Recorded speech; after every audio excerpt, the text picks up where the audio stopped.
So our first honoree today, China Aid, and the group's founder and president, and I must say a fellow Texan. Midlander, right? Yeah. Bob Fu represents that legacy. He refused to surrender the dream of a free China, where all religions can worship peacefully. Bob is a noble example to others. China Aid has worked to expose the human rights abuses in China and is one of the loudest voices calling for the end of China's arbitrary and brutal rule. Their mission is to expose, encourage, and equip, and that is to expose the brutality of the People's Republic of China and the Chinese Communist Party, encourage others to stand up for the rule of law and the freedoms they deserve, and equip citizens across China with the tools and skills they need to make a difference. While striving to defend freedoms for those still in China, Bob has come back to my home state of Texas, and we welcome you.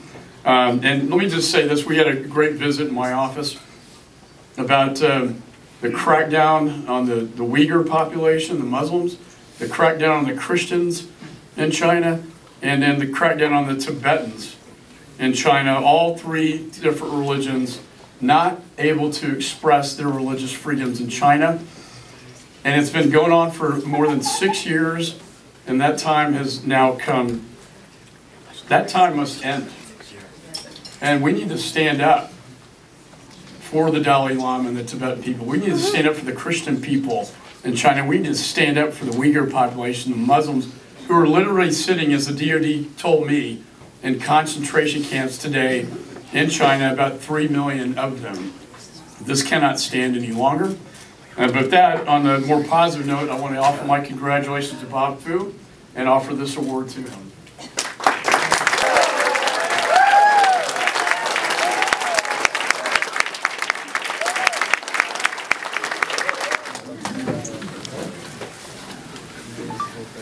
Thank you, Congressman McCall, for your unwavering support for freedom. Thank you, Dr. Carl Gresham and NED for recognizing ours. We are so humbled and privileged to stand here. I want to also thank my fellow board members.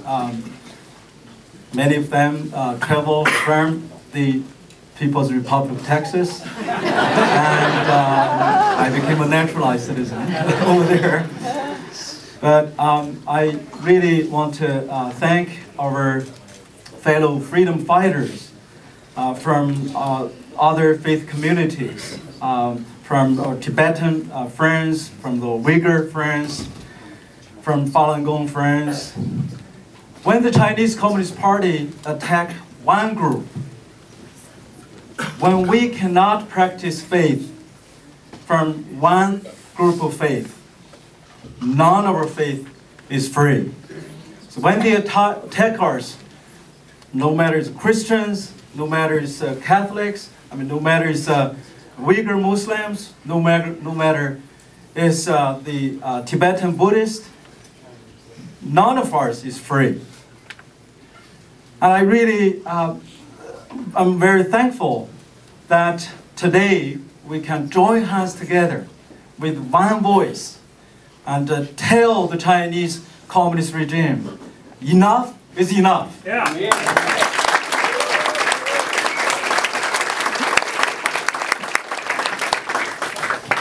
I think in the past few days, we already have heard enough words about the atrocities, the inhuman treatment of all the faith communities, the 1 to 3 million Uyghur in the concentration camps, the over 150 the Tibetans self-immolated themselves.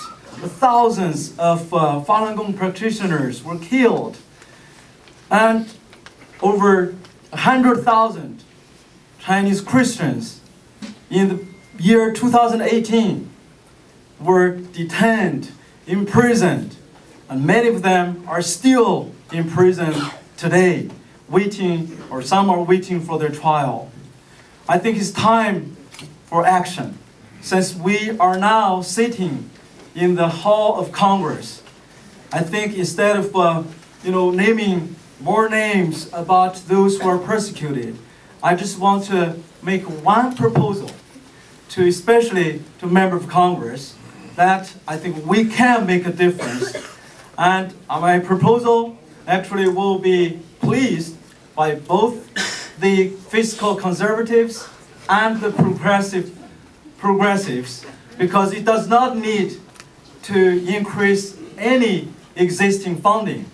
It's just need a little bit relocation of the existing appropriation bills. And guess what? The Chinese Communist Party, fear, one of the things they fear most is the freedom of information.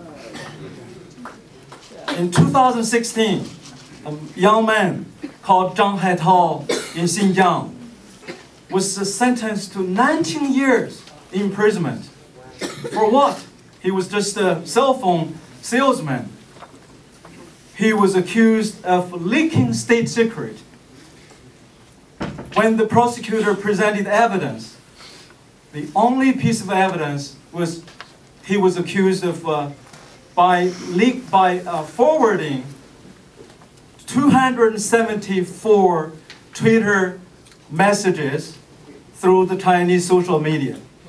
274 messages through social media. 19 years imprisonment. And almost 10 years ago, another guy from Xinjiang called Alimujang Yimiti, he's a Uyghur and became a Christian pastor. He received 15 years imprisonment. The charge, he was accused leaking state secret. The only piece of state secret for a Uyghur farmer in Xinjiang, or East Turkestan, was he told one of American Christian friends in Xinjiang that he was under investigation. That's the only piece of evidence. 15 years. Because the Communist Party is built by lies after lies. They don't want the world to know the truth about their atrocity. They don't want the 1.3 billion people to know that their fellow citizens had been persecuted.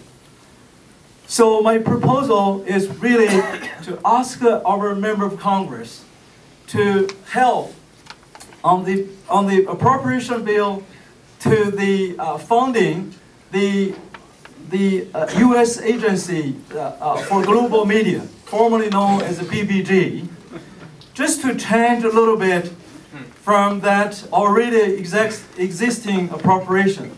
And do you know currently how much percentage out of that $770 million annual budget that designated for internet circumvention tools to break the 21st century internet Berlin Wall?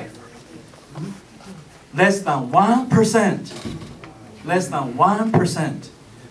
So my plea and request to our member of Congress is to help, at least, help the BBG, or the agency, and the State Department to raise at least 10%, so that one day the 200,000 Iranians can have their town hall meetings without worrying about being caught, by having the internet circumvention tools that are already available and really existing. So that one day a pastor like me or any other house church pastors can conduct a house church service from Midland, Texas, or Houston, or Washington, D.C., with the 500,000 Chinese house church members worship online together. I think the world will be safer and better and much freer when we tear down that internet firewall of the People's Republic of Indonesia. Thank you.